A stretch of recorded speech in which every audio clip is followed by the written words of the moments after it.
Yo, what is up guys, and welcome to my GPC Season 4 Week 3 team analysis and match and stuff. So this week we are going to be taking on Rufus, or the Parasens. And yeah, so his team is Clefable, Skarm, Shaman, Slowking, Goodra, Heliolisk, Hariyama, Blaziken, Aselgor, and Mega Glalie. And hold on a second. Okay, I was doing something. So he's got a lot of bulk on his team, a lot of bulky stuff. Mega Glalie is actually really scary. Same with Blaziken, which are things that you kind of sleep on, but yeah, they're spooky. And they really spooked me out. Shaman's pretty good. Not a whole else on his team is that amazing against me. I was very afraid of Heliolisk as well, but I do have a lot of bulky things on my team that can like beat it. So overall, I felt like I had a pretty decent matchup. He's got the Clef, Skarm, Goodra, Fairy Dragon, Steel, which looks hard to break, but I do have the thing that's really good at breaking Fairy Dragon Steel cores and stuff of the sort, and like every single core. And I just like my matchup. I felt like I had good switch-ins to everything, and I had good offensive pressure. So let's check out the team I brought. I got Nidoqueen, P2, Meloetta, Manaphy, Aromatisse, and Aerodactyl.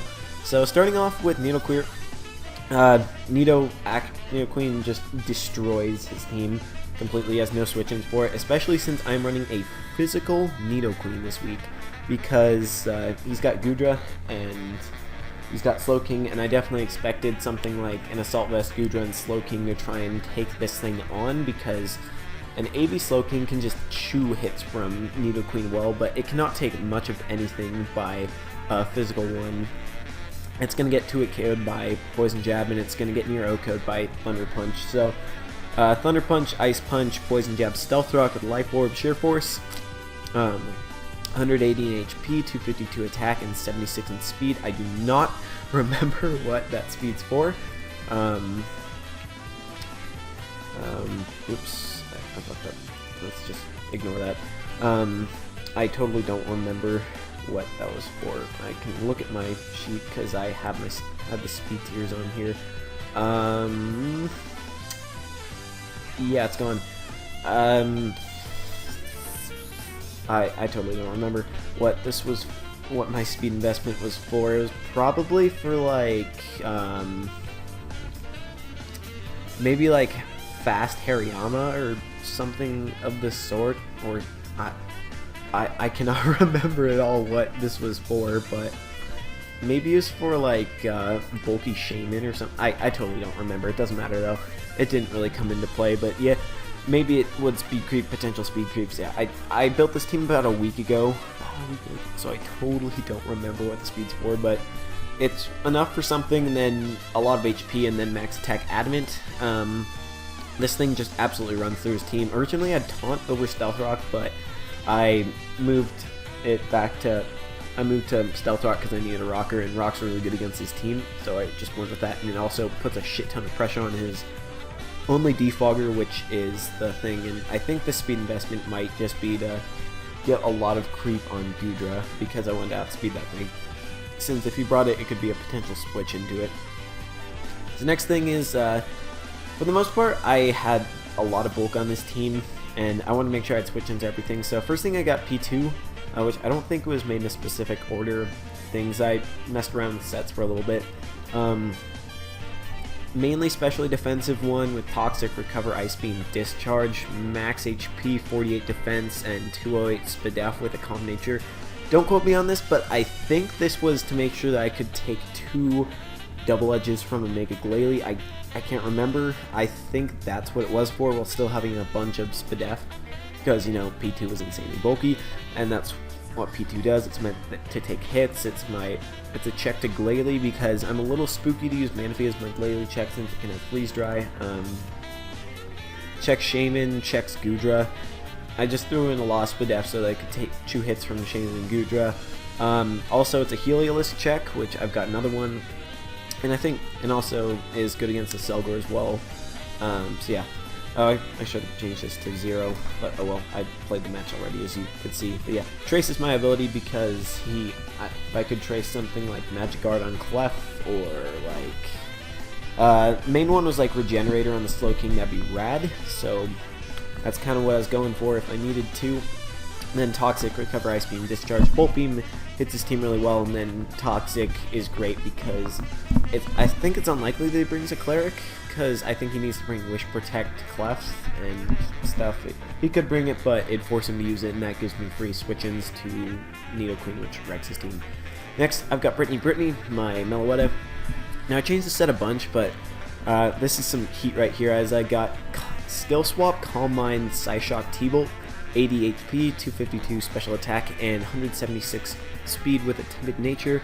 That is enough to outrun a max speed base 80 like Blaziken or Goodra, I think, and unevolved Mega Glalie.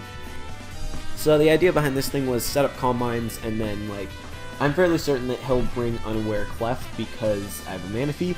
And so if I can like Calm Mind and then use Skill Swap, it either forces it out or it lets me just 1v1 it since I take away its Unaware, and then I can just blow it away with Psyshocks. I can also like maybe potentially try and take Slowking's Regenerator and get back some health or something like that. It's very gimmicky, but I thought it'd be kind of cool to try out. And if I can get some Calm Minds, it just destroys his team since it's Psyshock plus T-Bolt just wrecks everything on his team because, yeah, nothing really takes it that well. So yeah, Mello was going to be pretty good in this match based off of matchup. And then next thing I got Sharkbait, Manaphy.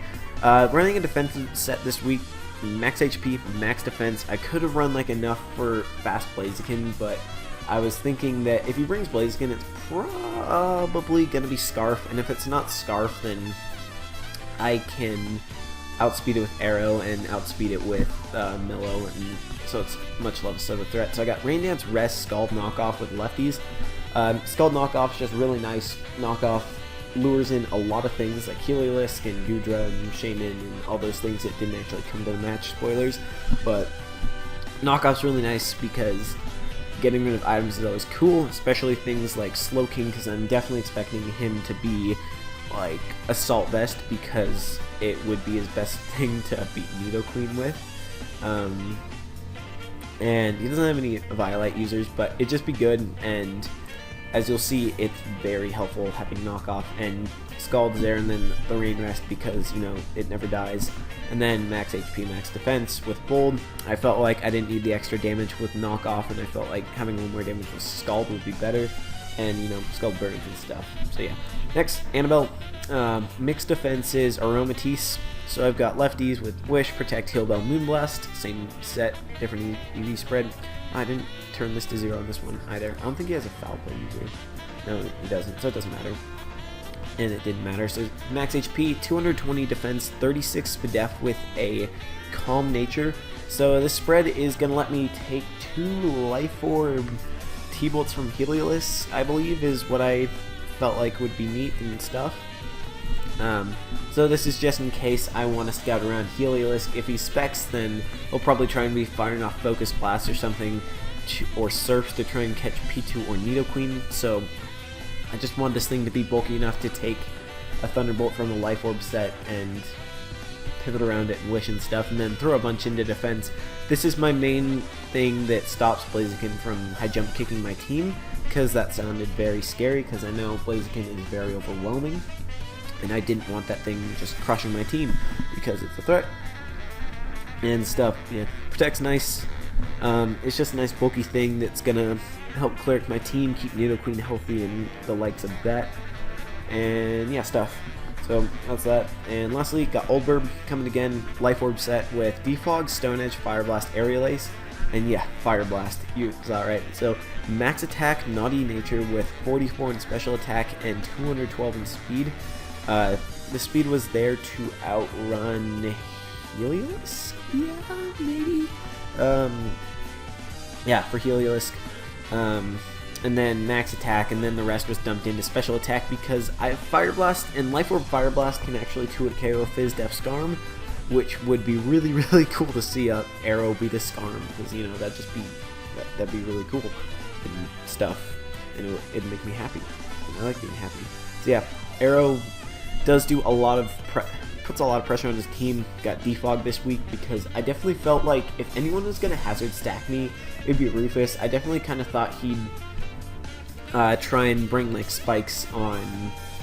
Well, he has 3 spikers in Excelgor, Mega Glalie, and Skarm, and I definitely thought he'd try and hazard stack me because this is my only defogger, and it seems unlikely that someone would bring a defog arrow.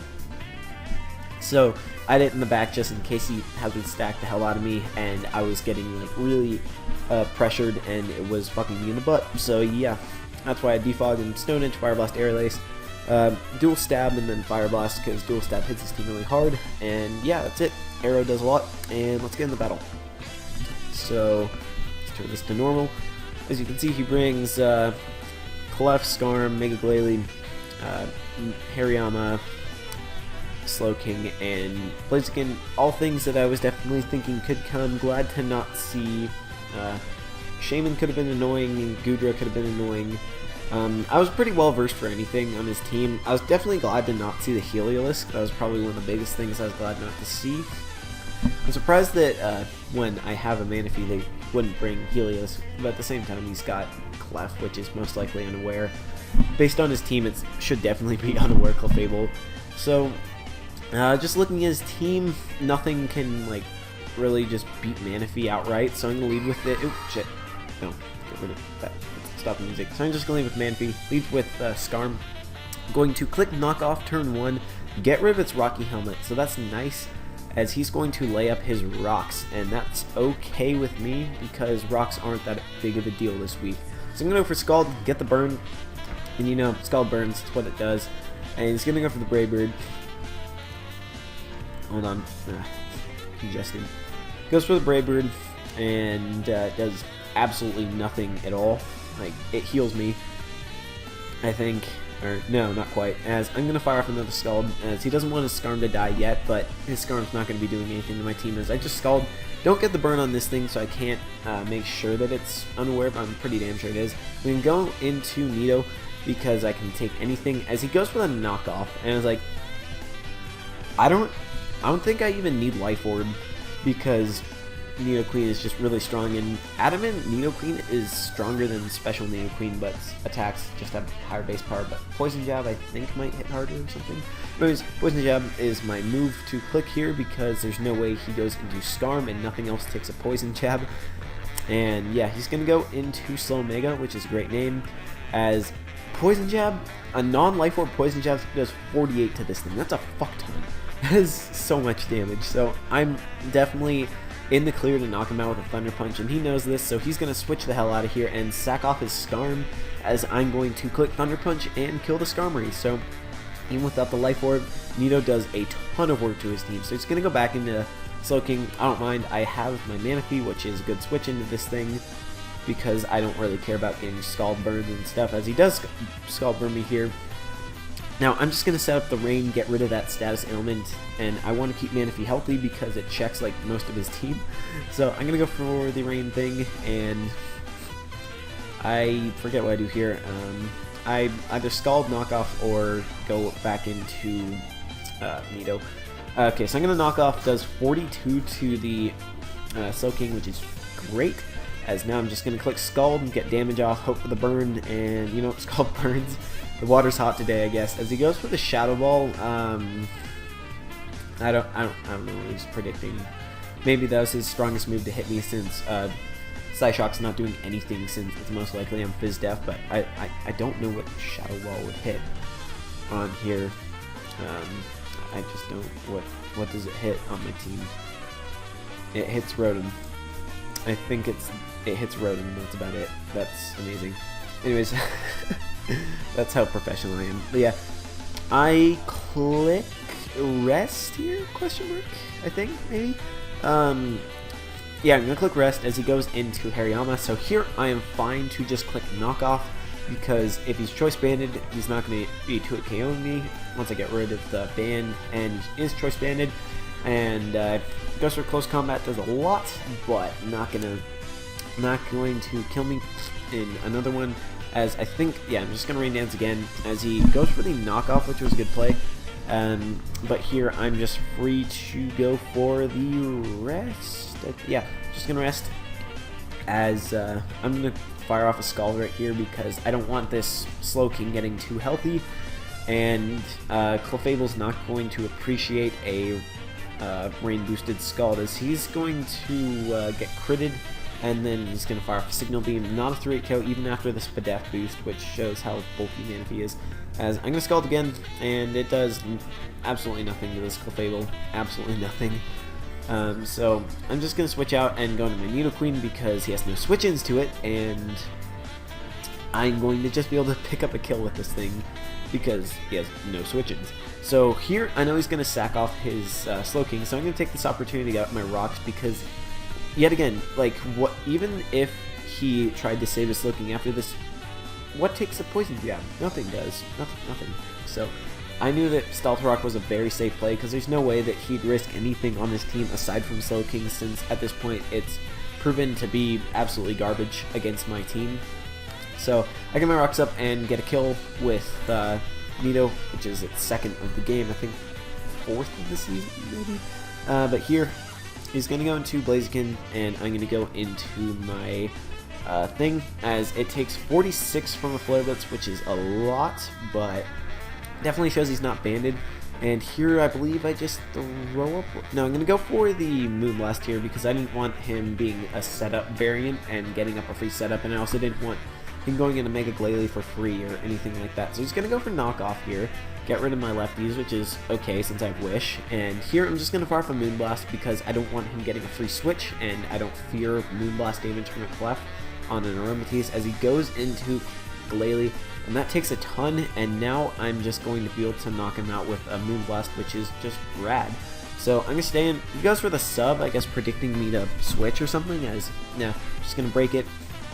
Now here I'm just going to click Protect in case he explodes, because I wouldn't want to lose my Aromatisse, and he can't really do anything else. But he just goes for Frustration, so I'm going to take a fuck ton, but just kill him in return. So now I'm in a situation where I can't take Flare Blitzes anymore, but I still have Manaphy, and Manaphy's above half, so I can take 2 Flare Blitzes. And yeah, that does absolutely nothing at all. That does 0, and it's going to go back into Yama, and I'm just going to fire off a Scald. I decided that I'm fine just sacking off Manaphy for the damage so that I can go in and get another kill with my Nidoqueen. So down goes my thing, and now this thing's definitely in range of a Poison Jab even without the defense drop. So I'm going to click P-Jab, and brings in the Clef to die, as he does show he is unaware, and dies to the Poison Jab. Now all he has left is Blaziken and Hariyama, so unless I really, really choke on Dix, I'm not going to lose this game, like, no way. And I'm just going to let my Nidoqueen go down, as I don't want to mess around, and I'm fine with just winning the game. So he's probably Scarfed, but I can take a thing, but he is in Blaze, and that does a fuck ton. Holy shit. That did so much damage, as he's going to kill himself to recoil. And now I'm thinking, okay, please just don't let my Old Burb have this last kill, so I can just for Old Burb's sanctity or something, I don't know. But he's gonna Bullet Punch, he's gonna kill the thing. I would have died to Life Orb anyways, so it's a 3-0 regardless, as I can just go into Mellow and click Psyshock and the game is over. So going to take it 3-0. Good game, Rufus. I definitely was happy with my innovations this week. Physical, Nidoqueen, Knockoff, Manaphy. Good stuff indeed. I didn't get to show off my most heat set, which was the CM Skill Swap Meloetta, but you know, you win some, you lose some, you can't get them all. And we took a 3-0, so I'm cool with that. I hope you guys enjoyed, and I'll see you later. Peace.